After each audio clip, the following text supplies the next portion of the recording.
অর্থ পাচারের বিরুদ্ধে কার্যক্রম শুরু হয়ে গেছে। আরেকটা হচ্ছে অত্যাবশ্যকীয় পণ্যের দাম মানুষের ক্রয় সীমানার মধ্যে রাখতে যা যা করার দরকার সরকার সেই কাজগুলো করা শুরু করে দিয়েছে। আমাদের হজ একটা অনেক বড় ব্যাপার বাংলাদেশি মুসলমানদের জন্য। এই হজের ক্ষেত্রে একটা সিন্ডিকেট আমরা দেখতে পাই যেটা হজের প্যাকেজের মূল্য অনেকটা বাড়িয়ে তোলে। তো হজের যে খরচ সেটা যৌক্তিকভাবে যাতে কমানো যায় সেজন্য সংশ্লিষ্ট মন্ত্রণালয় কাজ শুরু করেছে। আমরা রাজনৈতিক দলগুলোর সাথে আলাপ আলোচনার প্রক্রিয়াটা চালু রাখব। তাদের কাছ থেকে সংস্কার প্রস্তাব যা আসবে সেগুলোও গ্রহণ করব। সে ব্যাপারে একটা পদ্ধতির বিষয়ে কথা হয়েছে।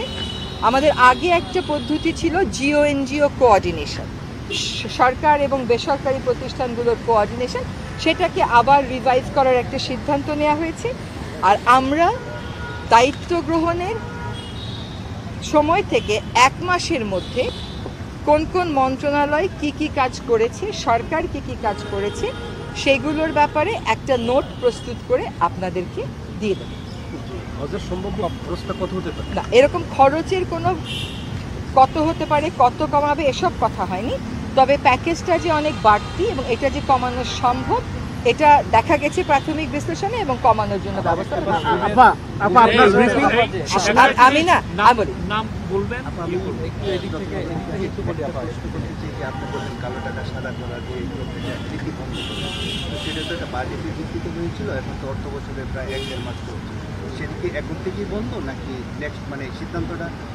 সেটা হচ্ছে যে একটা ব্যাখ্যা এবং বিশ্লেষণ দাঁড় করানোর চেষ্টা করা হচ্ছে এবং এইটা একটা আদেশের মাধ্যমে বলে দেওয়া। আগে যেরকম বলে দেওয়া হতো কালো টাকা সাদা করা যাচ্ছে, এখন আর সেরকম বলা হবে না, উল্টো বলা হতে পারে। আমার নাম ইউসুফ আরফিন, আমি কালবেলাতে কাজ করি, সিনিয়র রিপোর্টার। আমি একটু অ্যাডমিনিস্ট্রেশন নিয়ে কথা বলতে চাই। সেটি হলো যে একটা অভিযোগ উঠেছে এবং আমরা অনেকগুলো প্রমাণ পেয়েছি। আওয়ামী লীগ সরকারের আমলে ডিসি ছিল, স্বামী স্ত্রী দুজনে ডিসি ছিল, ভালো ভালো জায়গা ছিল, তারাও বঞ্চিত দাবি করে নিজেদের পদোন্নতি নিচ্ছে না করেন। আবার হচ্ছে প্রধানমন্ত্রীর কার্যালয়ে চাকরি করেছে, তোফাজ্জল মিয়ার পিএস ছিল, নাম বলেন না আপনি, আপনি বলেন আপনার জেনারেল অভিযোগ ছিল একজন, আজকে আপনার আবার পিএসও হয়েছেন। এগুলো নিয়ে মানে প্রশাসনের সমালোচনা যে আগের যারা কর্মকর্তা বা প্রাইস পোস্টিং এ ছিল তারা এখন আবার ফিরতেছে, এটাকে আপনি কিভাবে দেখবেন? বিষয়টা হচ্ছে যে কোনো কর্মকর্তার বিরুদ্ধে সুস্পষ্ট দুর্নীতির অভিযোগ থাকলে তার ব্যাপারে আমরা আমাদের অবস্থান জানাচ্ছি। যে কোনো একটা সরকারকেই তার কাজ চালাতে গেলে ভালো কিছু কর্মকর্তা কর্মচারী তো দরকার পড়ে, তাই না?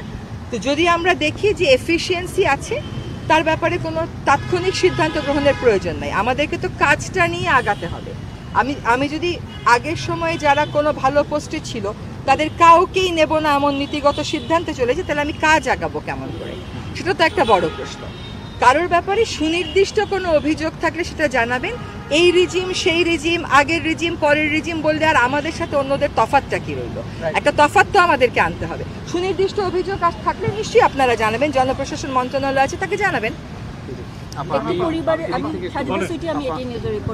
একটি পরিবারের সুরক্ষার একটা আইন ছিল, সে ব্যাপারে মনে হয় আপনাদের একটা সিদ্ধান্ত অলরেডি এসে গেছে। আচ্ছা, যে বিষয়গুলো ক্যাবিনেটে নির্ধারিত থাকে সিদ্ধান্তের জন্য সেগুলোর ব্যাপারে আসলে আমরা বলি না, ওটা লিখিতই যায়। এটার প্রেক্ষিতটা হচ্ছে যে আমাদের এই সরকারটা হচ্ছে একটা বৈষম্য বিরোধী আন্দোলনের আউটকাম।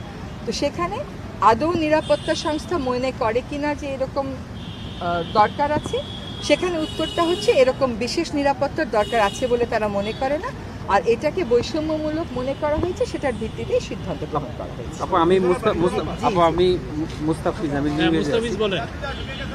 এই যে আজকে যে কনভেনশনে আমরা সিগনেটরি হলাম, এর ইমপ্লিকেশনটা কি আমার এখানে ল এনফোর্সমেন্ট এজেন্সির জন্য, বা এরা কিভাবে কাজ করবে, এর ফলে পরিবর্তনটা কোথায় আসবে বাংলাদেশে?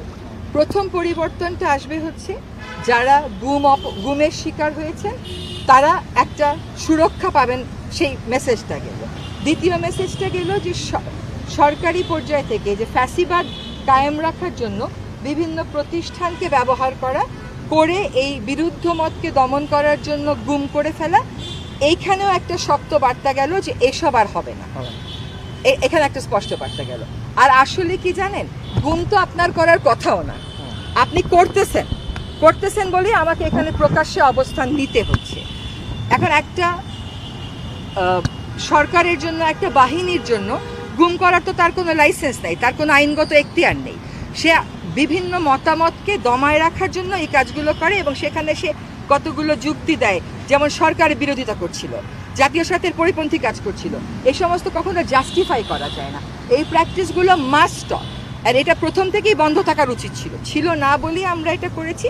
এখন এই কনভেনশনের মোডালিটিতে যে সমস্ত কথা বলা আছে সেগুলো আমাদের আইনে আমরা যতটুকু নেয়ার দরকার, এটা তো অলরেডি কিছু হয়তো আছে, আমরা বাকিটুকু ইনকর্পোরেট করে নেব।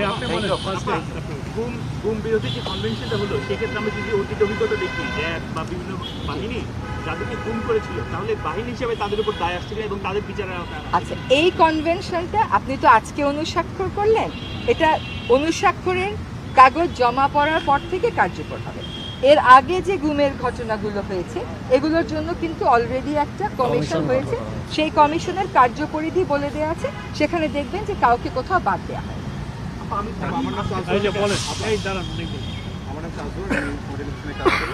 একটা প্রশ্ন হচ্ছে যে গুম নিয়ে মায়ের ডাকের নামে একটা সংস্থা, তারা 700 বেশি মানুষের তালিকা তাদের কাছে আছে বলে দাবি করে। আবার অপরদিকে জাতিসংঘ মোরলেস 80 জনের একজন তালিকা দিয়েছিল, কিন্তু বাংলাদেশ সরকার মানে শেখ হাসিনা আমলের সরকার বারবারই এটার বিরোধিতা করেছে। বিশেষ করে পররাষ্ট্র মন্ত্রণালয় থেকে বারবার রিপিট করা হয়েছে।